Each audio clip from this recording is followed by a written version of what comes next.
Hi, my name is Karen Holmes. I'm the founder and director of the World Peace Organization for the One World Government. Today I wanted to talk about the Delta variant and Hinduism. And our organization has been working to introduce information about the root cause of the pandemic, the virus, an outbreak, whichever level you're looking at.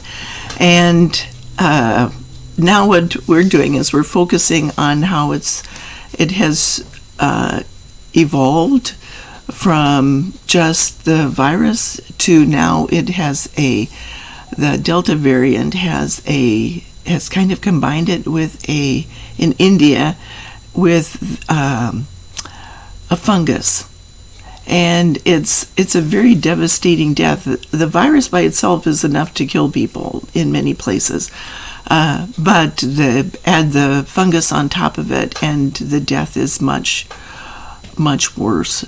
It's not only that you can't breathe and you have fevers and your body is rebelling against everything. Is that the fungus it attacks the eyes and the skin, and it's a black fungus that is very devastating to people. It's horrifying. It's not just the virus is bad enough. It's horrifying. Okay, so what I wanted to talk about today is I wanted to talk about Hinduism. I'm not an expert on Hinduism. I am a spiritual person, and I know that Hinduism addresses is a religion that in India is very important it's one of the 7 major religions. Okay, but today what our organization is doing for world peace is we're unifying the 7 major religions and looking at how they function together. So this is the faith of the pure ray. This is how we are unifying the world's 7 major religions. Christianity, each of the 7 major religions teaches one segment of the information that people need to create the life they want. Let's say God, the creator of us all, gave us the unalienable right to create the life we want. That's based on fulfilling our purpose in life. And this applies to every atom in the universe. So we're looking at, it doesn't matter what religion, it's still an application of universal law based on a cultural interpretation. Okay, so now what we're doing is we're going to talk about how the 7 major religions fit into how to create the life you want. So we have the right to do it, but we don't know how to do it. So this information has been introduced through the 7 major religions, and basically each teaches principles. The problem is each plays a favorite power game too, and so now what we're doing is we're looking at the religions, the principles of the religion, and then we're looking also at the power game associated with it. If you're going to create a plan, let's say Christianity, the Beatitudes that Jesus of Nazareth taught are the principles. You could say Jesus taught the principles of creating a plan, of creativity. Moses taught the principles in Judaism on how to bring in the people. Let's say productivity. Buddhism teaches the idea of prosperity. And isn't it odd that you think of so many Buddhists getting rid of, walking away from their prosperity, and they're living austere lives? Okay, yeah. So we're looking at all these principles of how they got these ideas. Islam teaches the principles of equality. When Muslims, let's say Christians, wage war, and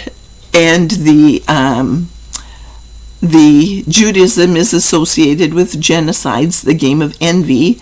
The Buddhism has the idea of the support and prosperity, but that also has the idea of greed, and this has to do with terrorism. The glitches when Muslims are focused on equality, the principles of equality, when they don't see it, they become angry and denying people a voice, feeling like they're not being treated fairly and equally, which is one of our unalienable rights too. Then they stand up and protest, and if their voices are not heard, then often to the point of violence.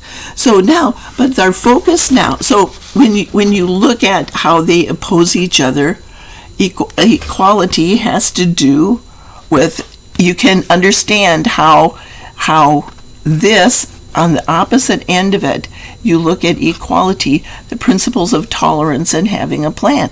So when Muslims stand up and protest, the Christians, if their plan is that they're going to come in and put them down, then they get very angry, and it creates the pendulum swings between these ideas. So it explains all how this works. Now we're going to look at Hinduism right now first, and that has to do with the principles of security. Security. What happens if there is when you don't have any security? That's when people die.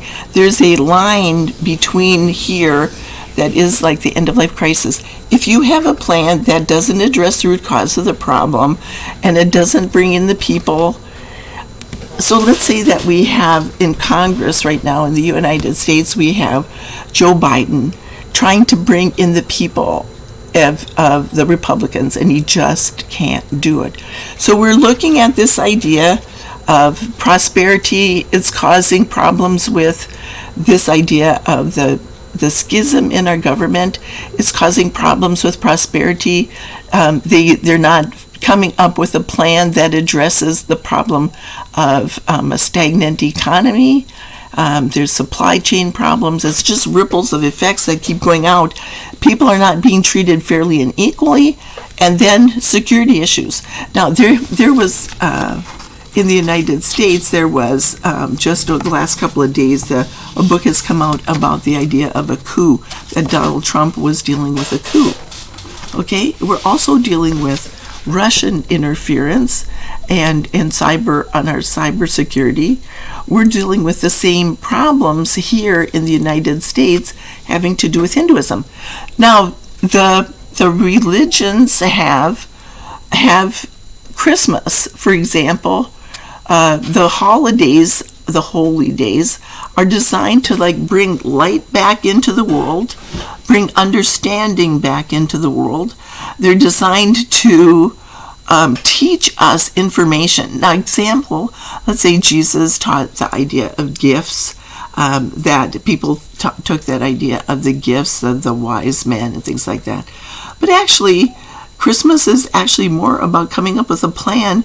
And when you stop and think of it, if it's the end of the season, the end of the old year and coming into the new year, in the traditional Christmas lasts over the period from the December into January, all the way to the point when it wasn't just the birth of Jesus, it was all the way to the arrival of the wise men and the gifts and acknowledging him as a king, and from the standpoint of being the fulfillment of this prophecy.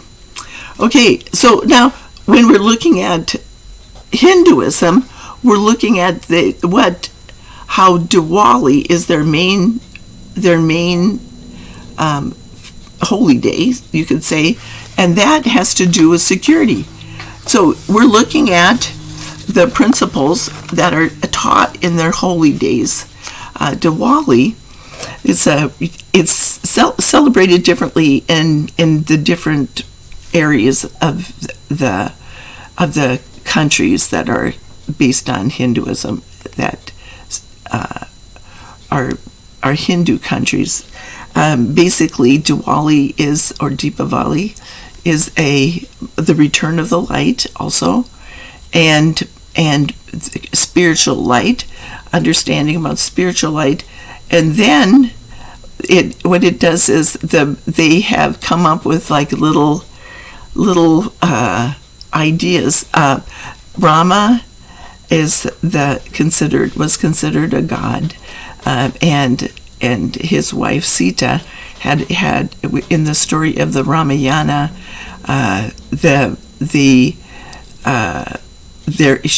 his wife was they were exiled, and for 14 years, and basically during that she was kidnapped, and he had to go and rescue her. Basically, so it was a matter of security. So when now the idea of the Deepavali, the return of the light, is kind of like the story of the Ramayana, security issues. It's all focused on security. So the first day, now they celebrate things differently in different areas, like I said, but the first day you usually go out and you clean your house. You clean your house, and then you kind of set things up so that it's nice and clean if you're going to have guests or whatever, your house. And why would that do it? Because you don't want your neighbors judging you.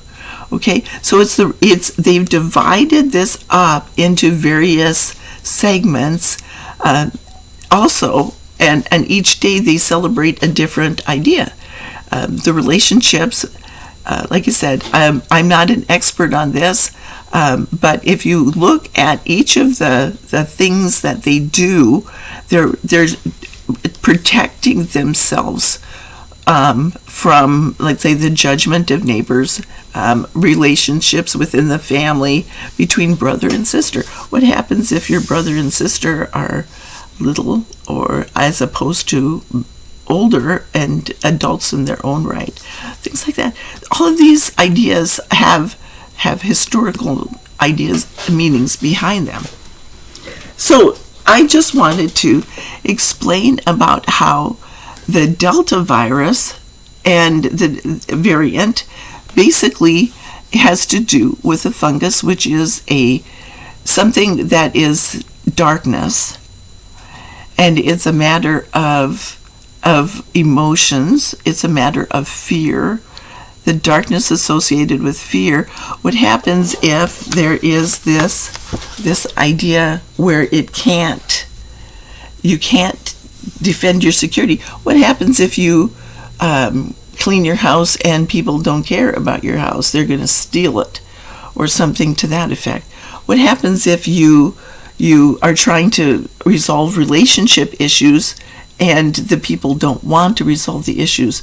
Like this with Joe Biden coming up with ideas and plans that he's going to solve these problems, and the Republicans are blocking him every step of the way. And it's because with people lying about rewriting history, these are issues where these are like end of life crisis here. Let's see, the end of life crisis is unusual from the standpoint of it's like the culmination of lots of different ideas, but it has to do also with the idea of you are walking towards something that you think is going to help you get your life. You've turned your life over to something that can't help you get your life. And then you reach to the point you're like 180 degrees from where you think you are. Nobody can convince you that what you're doing doesn't make sense. And then it's like a doorway, and you reach for the doorknob, and you open it up, and you finally achieve that. And you open the door, and there's nothing but a brick wall there. It's because you're 180 degrees from where you think you are. What you want is not ahead of you. You don't breaking down the brick wall on the other side of the door. Let's say you're waiting for an inheritance. You're waiting for something, and it's not there. It's not what you expect. Hasn't come. You're angry at people. You're frustrated. You can't understand it. In a way, that's where Donald Trump is now with his he went there with the idea that he was going to win the election. He went in there into the White House. It was like a giant door that he opened up for himself, and he has had nothing but problems. And it's because what he wants is actually behind him. He has to turn around and he has to start heading around the opposite direction. It's like a circle that you're in and you're headed the wrong direction, and you have to go all the way around the circle to get back on track. So Donald Trump is an example of this, but the same thing's happening all over the world. We have the rise of authoritarianism.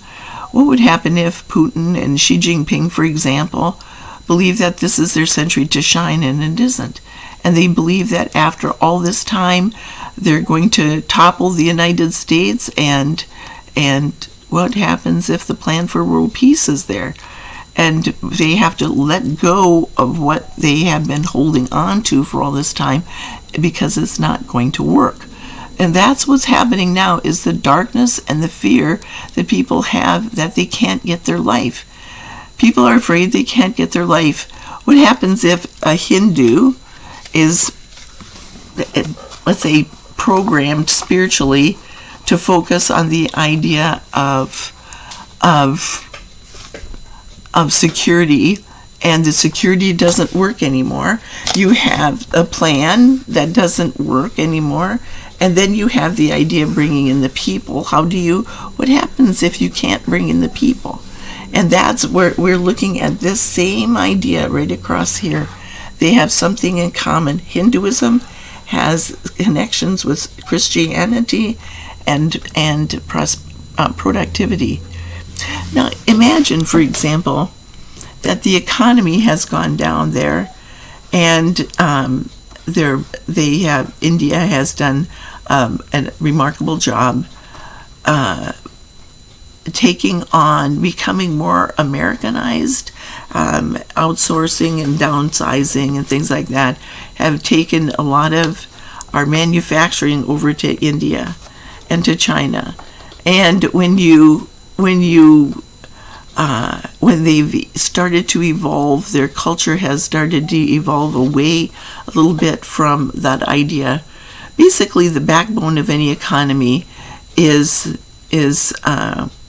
small businesses, not the big businesses that are corporations that are, it's a whole different perspective on corporations than small businesses. Small business stays usually within families or within a small community or whatever. So the backbone of that.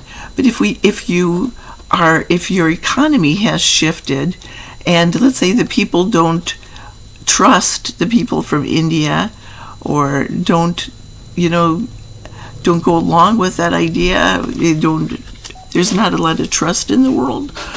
Whatever it is, it's all of these ideas about how the governments respond, how authoritarian it is, how the people are lying to protect their security and support. How about people are lying to protect their security and their support? And what happens if you have no security because people are lying? Okay, so that's where we're looking at now, is that security is something that is based on this idea of having a plan that addresses the root cause of the problem, and also bringing it, and it has to benefit everyone.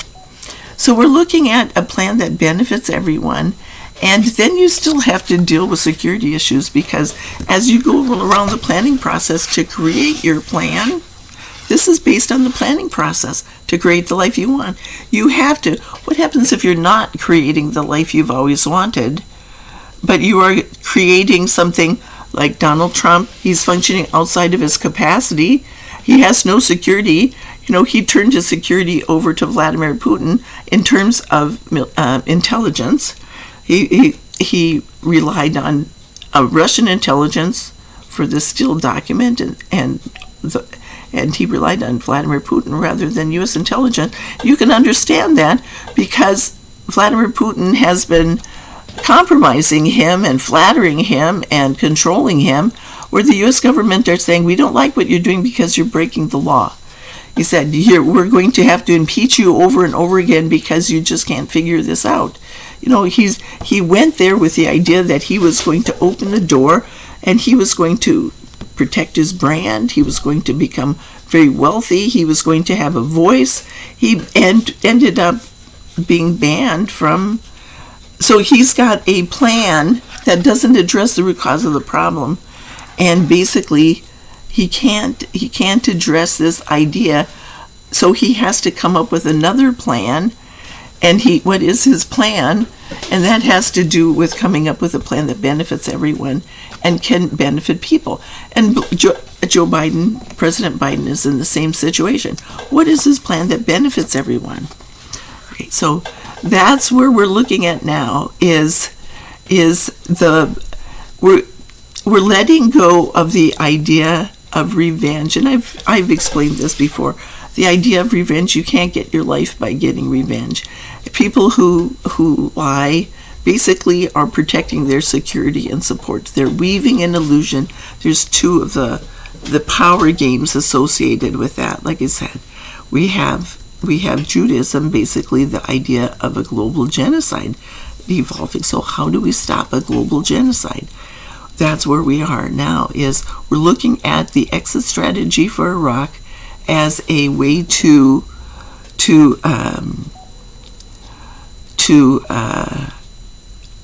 address understanding how to solve this problem. With each of the viruses, the different strains of the virus have different interpretations of what the snakes are.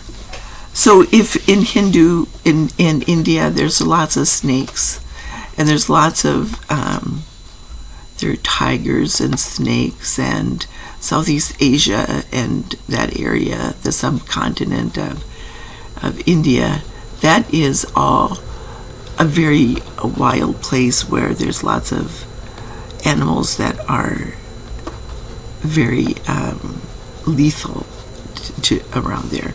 You have but the snakes there, and what I'm saying is that they have a way of equating ideas too, with people and snakes, just like the Chinese do.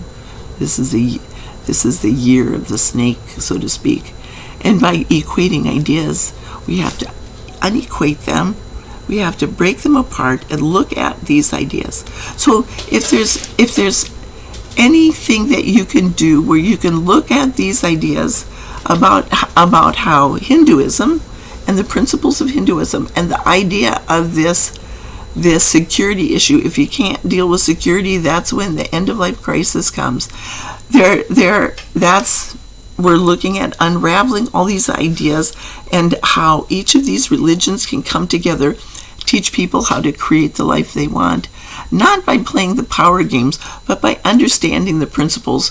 The faith of the pure ray helps people overcome their end-of-life crisis. It's one of the things that can be done. It's how to assume responsibility again. It's the first idea of the second row of the World Peace Marketing Strategy. That's all on our website. It explains everything. And for the people who have turned their life over to somebody else and now they have to take it back and assume responsibility. It's not, you can't clean your house and have somebody let go of that. If you think of Nancy Pelosi cleaning her house just so that the Republicans are nicer to her and don't try to take her job away from her or whatever, it's not going to work. The things are not going to work. So we have to look at the bigger picture of how all of these religions all fit together to help you create the life you want. So I ask that you look onto our website, Faith of the Pure Ray. This is a project.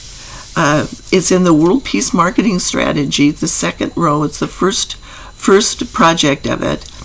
And if you're going to create the life you want and to take back responsibility for your own financial support, this is the place to start with understanding how the planning process can help you do it. But if you are facing your end-of-life crisis because you've turned your life over to somebody else, now it's time to get it back and to create a plan that can draw in the people because it benefits everyone.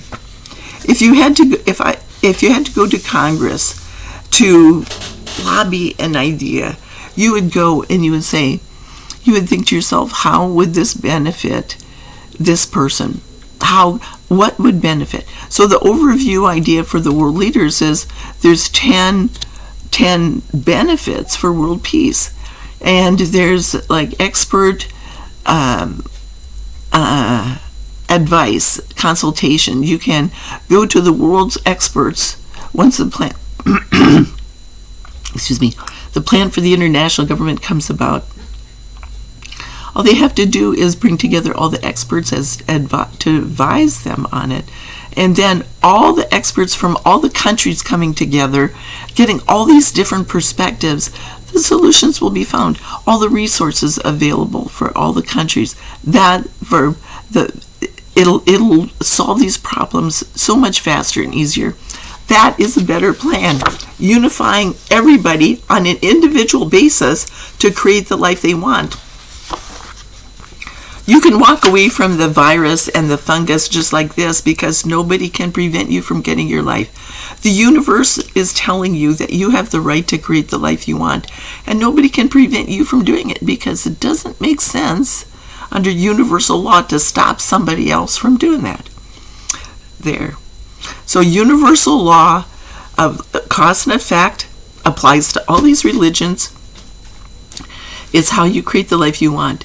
So we're going to go into all of this in much greater depth. We're going to look at the games, how they work and why they don't. We're going to look step by step at all of these ideas. But what I recommend that you do is look on their website on the World Peace Marketing Strategy and the Faith of the Pure Ray. And I'll put the links down in the description box. That's all for now. I ask that you like, share, and subscribe. But most of all, share because this information is important to people. Thank you. Thanks for stopping by.